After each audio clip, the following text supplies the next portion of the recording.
Ministro de Trabajo, bienvenido a Contacto Directo. Muchas gracias, Steffi, por la invitación a hablar con los televidentes de Ecuavisa y por ende con todo el país. Sin embargo, permítame, antes de contestar sus inquietudes periodísticas, solidarizarme con el presidente Guillermo Lasso. Ha sido convocado él a una comisión de la legislatura y va a asistir, por supuesto, más allá de que la candidatura del candidato Lasso fue impugnada y vencida en su momento, pero han sido convocados su esposa, la primera dama, y un hijo del presidente. En mis años y mi larga experiencia legislativa jamás vi cosa igual. De tal manera que ese desaguisado, más allá de mi solidaridad con el presidente y con la primera dama y su familia, deberá ser o debería ser reversado con un poquito de calidad política. En política, es obvio, en democracia, no se puede meter con la familia del político. ¿Su solidaridad es entonces porque la Asamblea o esa comisión que va a investigar haya convocado al presidente de la República, o se refiere porque hayan la convocatoria, hecho la convocatoria para sus familiares? Lo segundo, Steffi, el presidente va a acudir, por supuesto, y está bien, e irá y explicará con transparencia absoluta lo que explicó y ha explicado tantas veces, pero que se le convoque a la mujer, a la esposa del presidente y al hijo, nace de mi parte mi solidaridad absoluta. Repito, en mis años de experiencia legislativa jamás vi cosa igual. Con eso dicho, sobre lo que respecta ahora en el proyecto laboral y las discusiones que van a tener en la Asamblea, para que tenga eco la propuesta del presidente en la Asamblea, el presidente dice que ya no espera el apoyo ni de UNES ni del PSC. Les queda Pachacuti, BAN, la ID, pero por ahí con el proyecto laboral que presentaron antes ya habían dicho que no iban a dar los votos. No basta solamente con quitar esa parte de que el empleado tenía que indemnizar al patrono con ciertas causales, etcétera. ¿Qué más van a eliminar, si es que es el caso, para lograr consensos? La Asamblea tiene hoy, gracias a la acción gubernativa, esa apertura y esa generosidad del gobierno, una nueva oportunidad para generar el Ecuador del empleo. Porque, Steffi y amigos, juntos podemos hacer una mejor ley. En efecto, hemos retirado aquel error, y cuando se acepta un error, pues simplemente se pasa a la página inherente al artículo 75. Usted lo dijo en la ocasión pasada que estuve aquí en Ecuavisa. Hemos hecho 2, 3 cambios, y si es que hay necesidad de nuevos cambios, para eso está el debate legislativo. Para eso está la nueva oportunidad que la Asamblea tiene de debatir y mejorar la ley. Yo no conozco una sola ley perfecta, todo es perfectible. Por tanto, hemos establecido, y contesto rápidamente a su pregunta, hemos establecido que el periodo de lactancia que tiene derecho una madre de familia, más allá de la licencia por maternidad, que será a escoger por parte de la mujer, 16 semanas, 12 semanas u 8 semanas, con 3 horas, 2 horas y 1 hora de lactancia a su decisión. Hemos ampliado prácticamente a 16 meses ese periodo de lactancia, porque hemos establecido que si escoge las 16 semanas, tendrá, por supuesto, después de terminada el periodo de maternidad, 4 meses más o 3 meses más. De tal manera que hemos hecho cambios importantes. Fíjese usted, con respecto a la adopción, hemos aumentado en principio de 2 a 4 semanas para los padres de familia, para los padres adoptivos, y a las madres de familia hacemos un nuevo cambio, ya no de 2 a 6 semanas, sino a 8 semanas. Queremos que la familia sea bien tratada por este proyecto. Y esos puntos probablemente tengan consenso en la Asamblea, pero no eran en los que había debate de puntos o líneas rojos que veíamos con el proyecto inicial presentado. Por ejemplo, el artículo 32 que plantearon proponía que si por 6 meses consecutivos el empleador reporta una caída de sus ingresos mensuales o por evento de fuerza mayor, se pueda reducir la jornada de trabajo hasta en un máximo del 50%. Por ende, se puede bajar el sueldo en este porcentaje también, en un máximo del 50%. ¿Cómo lo plantearían ahora o se mantiene ahí? Quiero darle un ejemplo claro de lo que usted acaba de mencionar, Steffi. ¿Qué pasa si una empresa textilera, por solo dar un ejemplo, no recibe materia prima? Porque hay un problema mundial con respecto al algodón y no puede producir por 6 meses, que es bastante tiempo. ¿Qué hacemos? ¿Hacemos que esa empresa pueda quebrar o hacemos una reducción en todos los sentidos para que se mantengan las plazas de trabajo y empleo que genera esa empresa? Pero en el caso que usted está explicando, si no tiene la materia prima, probablemente esa empresa vaya a empezar a reportar pérdidas, pero es distinto en el caso de reportar pérdidas a una caída de ingresos, que es parte de lo que se observaba en la asamblea. Es decir, una cosa es que puede estar con muy buenos ingresos, solo un poco menos, reporta una caída y ya da motivo para lo que se está planteando. Hay diferencias ahí.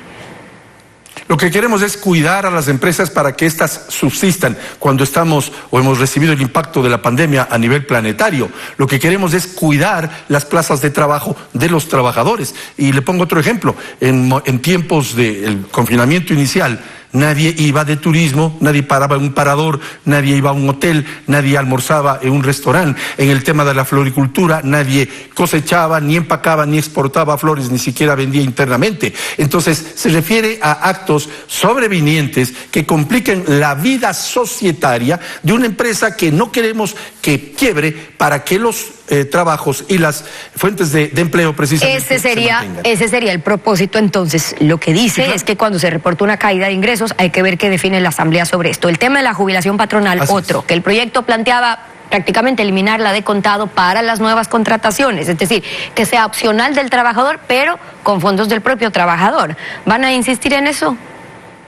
Estefi, usted textualmente me dijo hace un mes cuando hablamos de esta jubilación patronal que en términos prácticos es un despido por antigüedad, porque en términos prácticos solo el 4% de trabajadores se benefician, entre comillas, de la jubilación patronal, que ojo, se mantiene. Nadie va a perder su jubilación patronal, aquellos que han venido trabajando más de 20 años en una misma empresa, con el Código del Trabajo que no lo topamos. Lo que establecemos es que en la nueva ley, que es alternativa y voluntaria, no existe esa figura que podrá vérsela de aquí a 20 años, porque la jubilación patronal solo sirve cuando un empleado se mantiene 20 años en una misma empresa, pero puede ser hoy en día, los jóvenes lo que buscan es oportunidad, más allá de la estabilidad. Por tanto, esto que rige en realidad con relación a la jubilación patronal se mantiene a futuro para los actuales trabajadores. A futuro lo eliminamos por el sobrecosto enorme que significa y apenas un beneficio de 4% de los trabajadores, en perjuicio del 96% restante. Es decir, van a insistir en ese punto. Ahora, más allá de que sea muy pequeño el porcentaje que realmente llega a acceder, ¿por qué? Porque los votan antes de que cumplan los 20 años, y eso es cierto, un pequeño porcentaje. Eso no significa que los trabajadores tienen la aspiración de acceder a una jubilación, pero si se quisiera insistir en ese punto, ¿no debería ir más bien de la mano con darle sostenibilidad a la seguridad social? Es decir, que los aportes de cada trabajador para su jubilación del IES no terminen yendo a ese saco roto para los próximos años, porque está mal administrado, porque tiene mayor decisión el Estado con todo el mal manejo político que hayamos visto, cuando es tripartito, es Estado, empleados, es empleadores. Ese tema no se toca en donde corresponda. Estefi, existe el fondo de reserva, que lo pone el empleador completo. Obviamente que la situación del IES es gravísima. ¿Recuerda usted el gobierno tras anterior le quitó el 40% que debía recibir la Seguridad Social, el IES? Queremos empezar a salvar al IES con la acción de formalizar a millones de ecuatorianos, casi 6 millones de ecuatorianos, que no tienen empleo y son informales. Si los logramos formalizar a aquellos, es decir, que tengan un empleo fijo, no solamente que se respetarán los derechos de los actuales trabajadores en cuanto al 13º sueldo, 14º sueldo, vacaciones, fondos de reserva y afiliación al IES, sino que los nuevos también tendrán ese primer derecho, después de la vida, por supuesto, que es tener un empleo. Por tanto, ya pone el empleador un fondo de reserva. Siempre y cuando ese fondo que van armando, me refiero a los aportes a la seguridad social, porque en teoría ya hay más gente que está siendo afiliada a la seguridad social, claro, mañana lo puedan devengar, pero tal como está la sostenibilidad de lo que se ve ahora, lo que ya acaban de comunicar, entonces son 8.000 millones de dólares que le debe el Estado al IES. De eso, 4.000 millones en las prestaciones de salud. Lo otro, los 2.500 que dijeron que no hacía falta para el IES en la anterior administración, y ya vemos hoy el hueco que están dejando, pero 8.000 no van a poder pagar. Lo que pueden destinar para eso es poco, por ende el hueco se sigue haciendo más grande, y entonces ¿a dónde va a terminar finalmente todas esas aportaciones? Pero si es necesario anotar, Estefi, con todo el respeto, que ese hueco de 8.000 millones de los cuales usted habla, y con razón, son producto de pretéritos gobiernos. De acuerdo, pero el resultado es la inseguridad para los trabajadores. Sí, pero por eso queremos, y ya hemos logrado incorporar a la Seguridad Social, Steffi, más de 200.000 trabajadores, en virtud de la confianza que tiene la gente, los ecuatorianos, en el gobierno de Guillermo Lasso, en el gobierno del Encuentro. Por tanto, ya estamos dando ese primer paso. Apenas tenemos 4 meses y medio de gobierno. Después del exitosísimo proceso de vacunación, lo que queremos es lograr otra meta. ¿Cuál es esa meta? 2 millones de empleos en los próximos 4 años de gobierno. Ok, fondear ahí con más aportaciones y se llega a cumplir esa meta de 2 millones en 4 años. Así Ahora, es. Finalmente, ministro, no se van a tocar el tema de las utilidades que planteaban que el 15% vaya a los trabajadores sin tomar en cuenta las cargas familiares. Eso no era lo que querían los trabajadores, entonces se mantienen con el 10% para empleados y el 5% para las cargas familiares. Ante petición expresa de algunos trabajadores y de la opinión pública, porque este gobierno sí sabe escuchar, hemos establecido que el 15% sea dividido 10 para los trabajadores y 5 para las cargas familiares. Yo no estoy de acuerdo o no estuve de acuerdo con aquello, pero el proceso de saber escuchar, este es el gobierno del Encuentro. Hemos escuchado y en efecto se repartirá 10% a los trabajadores y 5% a las cargas. Y voy a otro cambio importante. Las vacaciones no tienen límite, no se pierden las vacaciones, no se pierden las utilidades después de 3 años que no han sido cobradas. Queda en la empresa para que el trabajador pueda cobrar en el momento que le parezca, de tal manera que esos cambios son en beneficio de los trabajadores. Mantenemos el castigo al empleador que migra a un trabajador del actual Código del Trabajo a la nueva ley. ¿Por qué lo hacemos? Porque si migra, no se ha logrado una nueva plaza de trabajo y empleo. Y lo que queremos es que existan nuevas plazas de trabajo mientras y empleo, se trate con el mismo trabajador. Ahora, quieren insistir, ministro, en el tema de los contratos a plazo fijo para eliminar esas indemnizaciones por terminación. Quieren promover que la gente pueda contratar por temporada o eventualmente con los contratos ocasionales, pero sin tener que pagar ese recargo del 35%. Hay temas donde sí podría haber consensos, pero por ejemplo, en lo que respecta a la base imponible, el que no puedan descontar los trabajadores los gastos personales para ese cálculo del impuesto a la renta, termina siendo, más allá de cuánto es o qué montos, termina siendo un impuesto prácticamente al ingreso, no a la renta, si no dejan descontar lo que se gasta en salud, en educación, en vivienda, porque el Estado no lo puede ofrecer.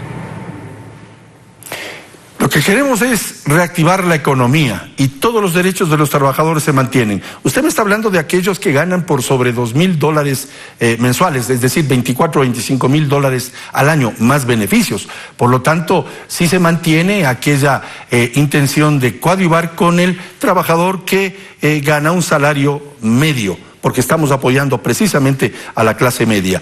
Lo que queremos es que esta ley, en cuanto al sistema de contrataciones que usted acaba de mencionar, se elimine el absurdo recargo del 35% cuando se hace un contrato eventual, porque la secretaria de Ecoavisa fue a dar a luz, fue a tener su niño, y Ecoavisa necesita una secretaria reemplazo mientras dure esa licencia de maternidad y lactancia. ¿Por qué hemos de clavarle un 35% de sobrecargo que limita la contratación? Segundo, el sistema de contratación por obra. Acabada la obra, acabada la relación laboral. Usted se acabó de construir su casa. Quedó claro, ministro, ese tema de la temporalidad y además los contratos ocasionales.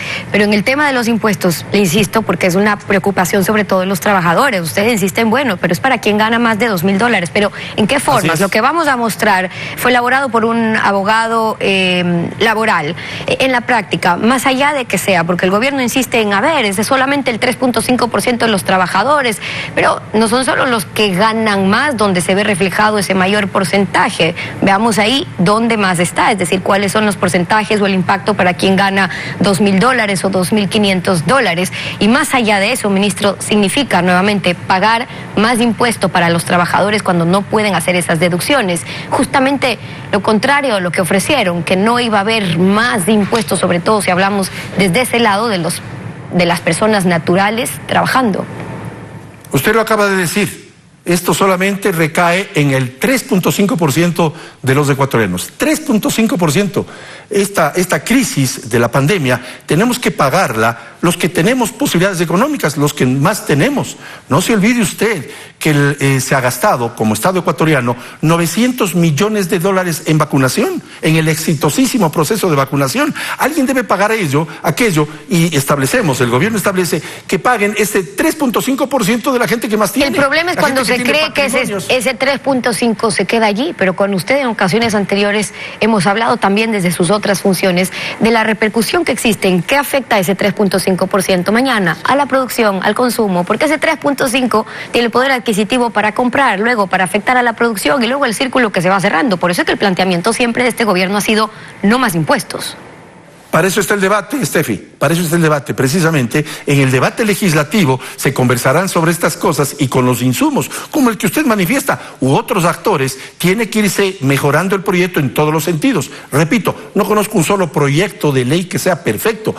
Precisamente para eso es el debate legislativo, porque es la Asamblea la que promulga una ley. Pero este gobierno del encuentro lo que intenta es hacer una mejor ley para generar posibilidades y oportunidades a 5.8 millones de ecuatorianos. Casi 6 millones de ecuatorianos está buscando una ley que posibilite de forma real, no crujiendo los dedos, de forma real, que se contrate más gente y que se generen fuentes de empleo. La pelota va a estar ahora en la Asamblea. Vamos a ver cómo responde. Sí, Patricio Donoso, ministro de Trabajo. Gracias por venir a Contacto Directo.